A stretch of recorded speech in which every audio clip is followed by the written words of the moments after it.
நம்ம கார் வாங்குறத பத்தி நம்ம பார்த்தோம். கார் எப்படி நம்ம செலக்ட் பண்ணணுங்கிறதையும் நம்ம பார்த்தாச்சு. இப்போ கார் நம்ம வாங்குனதுக்கு அப்புறமா எல்லாரும் பயப்படுற விஷயம், இந்த கிளஸ்டர்ல ஒரு சில வார்னிங் லைட்ஸ் வந்து வரும். அதனால என்ன பெரிய பிரச்சனை ஆயிருமோ அப்படின்னு சொல்லி நெறைய பேர் பயப்படுவாங்க. ரொம்ப அர்ஜென்ட்டா சர்வீஸ் சென்டருக்கு கார எடுத்துட்டு போவாங்க. அப்ப என்னென்ன மாரியான லைட்ஸ் வந்தா நம்ம ரொம்ப கேர்ஃபுல்லா நம்ம பார்க்கணும்.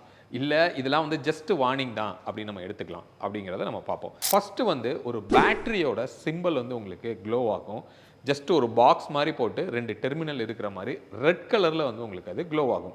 அப்படி வந்துருச்சு அப்படின்னா என்ன மீனிங்? அப்போ உங்களோட பேட்டரி வந்து சார்ஜ் ஆகல. சம்திங் ரிலேட்டட் டூ பேட்டரி வந்து இஷ்யூ இருக்கு அப்படின்னு நம்ம சொல்ல முடியும். அப்போ என்ன மாரி காரணத்தினால அது இருக்கலாம் அப்படின்னா, உங்க பேட்டரி சார்ஜ் ஆகுறதே வந்து நமக்கு ஃப்ரண்ட்ல இருக்கிற அல்டர்னேட்டர் அப்படின்னு ஒரு டிவைஸ் மூலமா தான் இந்த பேட்டரி வந்து உங்களுக்கு சார்ஜ் ஆகும். அப்போ அந்த அல்டர்னேட் எதோட கனெக்ட் ஆயிருக்கும்? உங்களோட இன்ஜினோட கனெக்ட் ஆயிருக்கும். உங்க இன்ஜினோட ஃப்ளைவீல் வந்து ரொட்டேட் ஆகும்போது, இந்த அல்டர்னேட் வந்து ரொட்டேட் ஆகி, அதிலிருந்து பேட்டரி வந்து உங்களுக்கு சார்ஜ் ஆகும். அப்ப அது சார்ஜ் ஆகல அப்படின்னா, ஒண்ணு ஆல்டர்னேட்டர் பிரச்சனை இருக்கலாம். இல்ல அப்படின்னா, இந்த பேட்டரியோட லைஃப் வந்து ஓன் அவுட் ஆயிருக்கும் அப்படின்னு சொல்லி நம்ம சொல்ல முடியும். அப்படி ஏதாவது ஆயிருந்தது அப்படின்னா, வண்டிய வந்து ஸ்டார்ட் பண்ண முடியாம கூட போறதுக்கு உங்களுக்கு வாய்ப்பு இருக்கும்.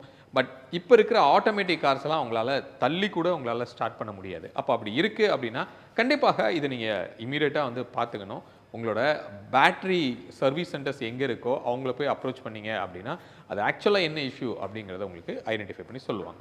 நெக்ஸ்ட் ஒரு எக்ஸாம்பிள் பார்க்கணும் அப்படின்னா, இன்ஜின் டெம்பரேச்சர் வார்னிங் அப்படின்னு நம்ம சொல்றோம். அதுவுமே ரெட் கலர்ல தான் வந்து உங்களுக்கு க்ளோ ஆகும்.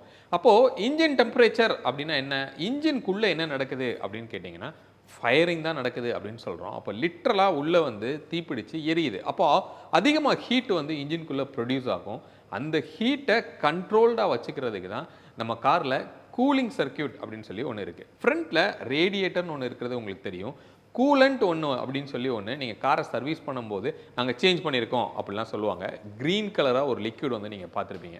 அந்த கூலண்ட்ட வந்து இந்த ரேடியேட்டருக்குள்ள நீங்க சர்க்குலேட் ஆகி இன்ஜினுக்கு அவுட்டர்ல வந்து அது அப்படியே ஃப்ளோ ஆயிட்டே இருக்கும். அப்ப இன்ஜினுக்கு உள்ள இருக்கிற ஹீட்ட அந்த கூலண்ட் வந்து உங்களுக்கு எடுத்துட்டு வெளியில போய் திருப்பியும் அது கூல் ஆகி திருப்பி உள்ள வருது. ஸோ இப்படி ஒரு சர்க்கிள் நடந்துகிட்டே வந்து இருக்கும். முன்னாடி காலத்துலலாம் பார்த்தீங்க அப்படின்னா, நீங்க கார லாங்லலாம் எடுத்துட்டு போனீங்கன்னா, அட்லீஸ்ட் ஒரு 100 கிலோமீட்டருக்கு ஒருக்கா நிப்பாட்டி ரேடியேட்டருக்குள்ள இருக்கிற தண்ணிய ரீப்ளேஸ் பண்ணணும் அப்படின்னு சொல்லுவாங்க. பட் இப்போ அந்த மாரியான ரெக்யர்மெண்ட்ஸ் எதுவுமே கிடையாது. அதுக்கு முக்கியமான காரணம் அந்த கூலண்ட். அப்போ அந்த கெமிக்கல் வந்து ரெஃப்ரிஜரன்ட்டா வந்து உங்களுக்கு யூஸ் ஆகுது. நல்ல ஒரு கூலிங் சிஸ்டத்த அது எனேபிள் பண்ணுது. இன் கேஸ் உங்களோட ரேடியேட்டர்ல ஏதோ பிரச்சனை இருக்கு, இல்ல கூலண்டோட லெவல் ரொம்ப கம்மியாயிருச்சு அப்படின்னா, இந்த ஓவர் ஹீட் சிம்பல் வந்து வரும். இது வந்துருச்சுன்னா, கண்டிப்பாக கார அதுக்கப்புறம் ஓட்டுறத நீங்க அவாய்ட் பண்ணணும்.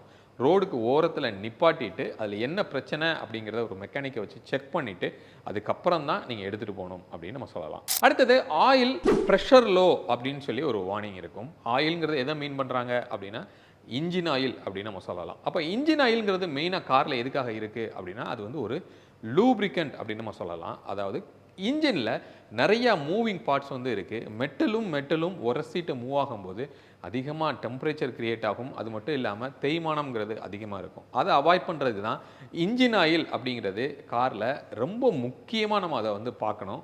அப்போ உங்களோட எவ்ரி சர்வீஸ்ல இந்த இன்ஜின் ஆயில வந்து அவங்க ரீப்ளேஸ் கூட பண்றதுக்கும் வாய்ப்பு இருக்கும். அப்போ அந்த லெவல் கரெக்ட்டா இருக்கு அப்படின்னா இந்த வார்னிங் வராது. இன்கேஸ் இன்ஜின் ஆயிலோட லெவல் கம்மியாயிருச்சு அப்படின்னா இந்த வார்னிங் வந்து உங்களுக்கு பாப்பப் ஆகும். அப்போ இமீடியட்டா நீங்க என்ன பண்ணணும் அப்படின்னா, இன்ஜின் ஆயிலோட லெவல் கரெக்ட்டா இருக்கா அப்படிங்கிறத நீங்க பார்க்கணும். அப்போ எப்படி லெவல் வந்து செக் பண்றது அப்படின்னா, உங்களோட இன்ஜினுக்கு பக்கத்திலேயே வந்து டிப் ஸ்டிக்னு ஒண்ணு இருக்கும். ஒரு ரிங் மாரி ஒரு விரல் போற மாரி ஒரு ஸ்டிக் ஒண்ணு இருக்கும். அத நீங்க எடுத்தீங்க அப்படின்னா, உள்ள வந்து அந்த இன்ஜின் ஆயிலோட லெவல் வந்து உங்களுக்கு அதுல காமிக்கும். ஆனா, வண்டி நான் சொன்ன மாரி கொஞ்சம் கூல் ஆனதுக்கு அப்புறமா, இன்ஜின் கூல் ஆனதுக்கு அப்புறமா நீங்க எடுக்கணும். இல்லன்னா, அந்த ஹீட் வந்து உங்க கையில அடிக்கிறதுக்கு வாய்ப்பு இருக்கு. ஃப்ளாட்டான சர்ஃபேஸ்ல வெஹிக்கிள நிப்பாட்டிக்கணும். அன்ஈவன்ல வச்சீங்க அப்படின்னா, அந்த கரெக்ட்டான ஒரு லெவல் வந்து உங்களுக்கு அது காமிக்காது. அது லெவல் கரெக்ட்டா இருக்கா அப்படிங்கிறத செக் பண்ணிக்கணும். அப்படி இல்லன்னா, கண்டிப்பா இன்ஜின் ஆயில டாப் அப் பண்ணிட்டு தான் நீங்க ஃபர்தரா நீங்க ப்ரொசீட் பண்ணலாம். ஸோ இது வந்து ரொம்ப கிரிட்டிக்கலான ஒரு வார்னிங் அப்படின்னு கூட நம்ம சொல்லலாம். அடுத்தது செக் இன்ஜின் அப்படின்னு சொல்லி ஒரு லைட்டு. இப்போ நீங்க சைட்ல பார்த்துட்டு இருக்கீங்க. அப்போ இந்த செக் இன்ஜின் அப்படிங்கிறது ரொம்ப கொஞ்சம் கிரிட்டிக்கலான ஒரு வார்னிங் அப்படின்னு நம்ம சொல்ல முடியும். அப்போ இது என்ன அப்படின்னா ஒரு மால் ஃபங்க்ஷன் வார்னிங் அப்படின்னு நம்ம சொல்லலாம். எதோட மால் ஃபங்க்ஷன்னா இன்ஜினோட மால் ஃபங்க்ஷன். அப்போ இதுக்கு என்னென்ன மாதிரியான காரணங்கள் இருக்கலாம் அப்படின்னா, உள்ள ஃபியூவல் இன்ஜெக்ஷன் வந்து ப்ராப்பரா நடக்கல. இல்ல பெட்ரோல் காரா இருந்தா ஸ்பார்க் பிளக்ல ஏதோ இஷ்யூ இருக்கு. உங்களுக்கு ஃபியூவல் பம்ப் வந்து கரெக்டாக வந்து ஃபியூவலை பம்ப் பண்ணல, இந்த மாதிரி எது ப்ராப்ளம்னாலுமே அந்த செக் இன்ஜின் அப்படிங்கிற அந்த வார்னிங் லைட் வந்து உங்களுக்கு வரும். ஸோ அது வரும்போது கொஞ்சம் அந்த இன்ஜினோட பர்ஃபார்மன்ஸே வந்து நீங்கள் டிஃப்ரெண்ட்டாக பார்ப்பீங்க. ஒரு மாதிரி பவர் லேக் ஆகிற மாதிரி இருக்கும். இன்னொன்று அதிகமாக வைப்ரேட் ஆகிற மாதிரி ஒரு ஃபீல் இருக்கும். ஸோ சம்திங் வந்து ஃபயரிங்கில் மால் ஃபங்க்ஷன் நடக்குது அப்படிங்கிறது தான் அந்த வார்னிங். பட் அது இம்மீடியட்டாக காரை நிப்பாட்டணுங்கிற அவசியம் கிடையாது.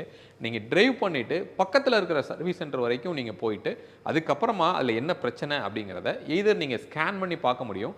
அப்படியே ஸ்கேன் பண்ணி பார்க்கும்போது எக்ஸாக்டாக எந்த இடத்துல இஷ்யூ இருக்குது அப்படிங்கிறத உங்களால் கண்டுபிடிச்சி அதை மட்டும் உங்களால் ஃபிக்ஸ் பண்ண முடியும். ஸோ அப்போ இந்த செக் இன்ஜின் அப்படிங்கிறது கொஞ்சம் கிரிட்டிக்கல் தான். பட் நியர்பை சர்வீஸ் சென்டர் வரைக்கும் நீங்கள் டிரைவ் பண்ணலாம்.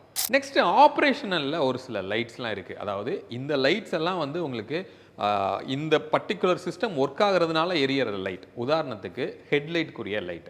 அப்போ நீங்கள் ஹெட்லைட்டை ஆன் பண்ணுறீங்க அப்படின்னா ஒரு ப்ளூ கலரில் டிம்மா பிரைட்டா அப்படிங்கிற ஒரு இண்டிகேஷன் வந்து உங்களுக்கு காமிக்கும். டிம்முனா ப்ளூவும், ஹைனா ஒரு க்ரீனாகவும் வந்து உங்களுக்கு க்ளோ ஆகும். இது வந்து இந்த பர்டிகுலர் லைட் வந்து ஒர்க் ஆகிட்டு இருக்கு அப்படிங்கிற ஒரு இன்டிமேஷனுக்காக காமிக்கிற லைட். அது வந்து வார்னிங்காக வந்து நீங்கள் கன்சிடர் பண்ணிக்கக்கூடாது. இந்த மாதிரி ஆப்ரேஷனல் லைட்ஸ் அப்படின்னு சொல்லியும் கிளஸ்டரில் வந்து கொஞ்சம் இருக்குது. நீங்கள் ஃபஸ்ட்டு ஒரு இன்ஜினை ஆன் பண்ணும்போது, கிராங்க் பண்ணும்போது நிறைய லைட்ஸ் உங்களுக்கு க்ளோ ஆகிட்டு எல்லாமே வந்து ஆஃப் ஆகி ஜஸ்ட்டு ரெடி டு ஸ்டார்ட்டுங்கிற மாதிரி ஒரு கண்டிஷனில் வந்து நிற்கும். அப்போது அந்த மாதிரி ஆனாக இருக்கிற லைட்ஸ் ஆஃபே ஆகலை அப்படின்னா அந்த பர்டிகுலர் சிஸ்டமில் பிரச்சனை இருக்குதுன்னு அர்த்தம். இபிஎஸ் அப்படின்னு ஒரு லைட் உதாரணத்துக்கு சொல்ல முடியும். அதாவது எலக்ட்ரானிக் பவர் ஸ்டேரிங் அப்படின்னு நம்ம சொல்கிறோம். இன்கேஸ் அதில் ஏதாவது பிரச்சனை இருக்குன்னா நீங்கள் இன்ஜினை ஆன் பண்ணால் கூட அந்த இபிஎஸ்ங்கிறது உங்களுக்கு எரிஞ்சிட்டே இருக்கும். அப்போ அதனால் என்ன பிரச்சனை வரும்? நீங்கள் ஸ்டேரிங் வந்து ரொம்ப டைட்டாக வந்து உங்களுக்கு இருக்கும். நீங்கள் மட்டுமே உங்களோட எஃபர்ட்டில் மட்டுமே ஸ்டேரிங் திரும்புகிற மாதிரி ஒரு ஃபீல் வந்து உங்களுக்கு இருக்கும். அப்படி இருந்தால் அந்த எலக்ட்ரானிக் பவர் ஸ்டேரிங்கில் ஏதோ ஒரு பிரச்சனை இருக்குது.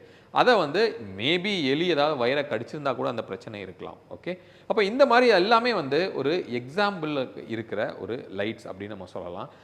ரொம்ப லைட்டரான, அதாவது நம்ம பெருசாக கன்சிடர் பண்ணிக்க தேவையில்லை அப்படின்னு நம்ம சொல்லணும்னா டிபிஎம்எஸோட வார்னிங்ஸ். அதாவது நம்ம காரோட டயரில் இருக்கிற டயர் ப்ரெஷர் கம்மியாயிருச்சு அப்படின்னா அதுக்கும் கூட ஒரு வார்னிங் வந்து உங்களுக்கு க்ளோ ஆகும்.